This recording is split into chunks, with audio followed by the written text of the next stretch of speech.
Mike, thank you very much indeed. Now, it's known for its outrageous costumes, extraordinary dance routines and, of course, some, what should we say, unforgettable music. But this year's Eurovision Song Contest is already being a bit overshadowed by problems off stage. Several nations have dropped out because of the costs of entering, and there have been allegations as well of vote rigging. Paul Jordan is an expert in all things Eurovision and joins us now.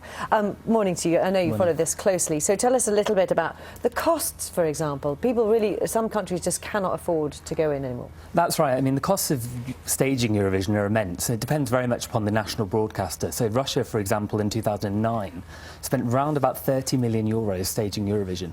Sweden took it back a little bit. They spent only 12 last year, but it's quite a lot for a television show. However, it is, in the grander scheme of things, quite cheap television, and it does cost countries money to participate, though. That is the thing, and that's why some countries have pulled out. But Eurovision participation really ebbs and flows, and some countries that pull out do return, as we've seen with Portugal and Poland this year. Do they have to pay to enter, or is it just the cost of... Yeah, correct. So each national broadcaster has to contribute a fee. So the BBC, on behalf of the UK, will contribute a fee.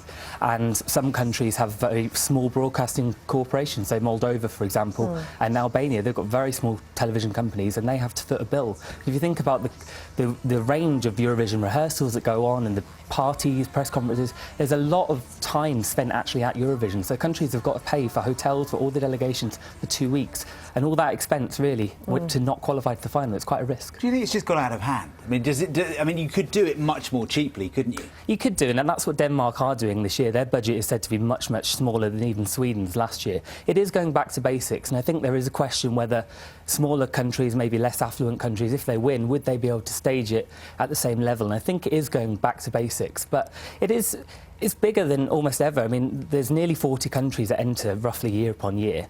People still watch it, and it's 60 years old. It's an old television format now, and or 6 years next year, and it's still going. It wouldn't be if people weren't watching. What about vote rigging? Because allegations of vote rigging go back many years as well, but what's been going on recently? Well, last year there was a bit of controversy last summer when a YouTube video emerged of Azerbaijan apparently, allegedly, buying votes, and it was deemed to be unfair, and they've changed the rules this year. So the juries, 50-50 basically, they've 50% telephone vote, 50% jury vote, and the juries have now being named and shamed, so to speak. So this year, ahead of the contest, we'll know exactly who is on the jury in each country and who is voting for who. And it's interesting because it's almost like they've uncovered some sort of secret or some sort of rigging. It's never been acknowledged by the EBU, but the fact that they've gone public and made those changes is quite interesting.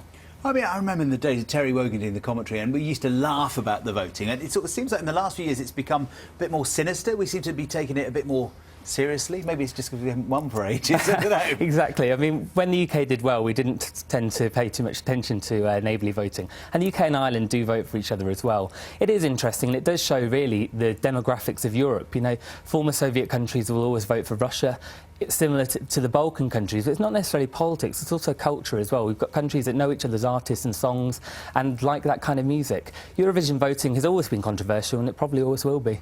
That's probably why you enjoy it. Absolutely, love a bit of drama. Thanks very much. It's 9:46.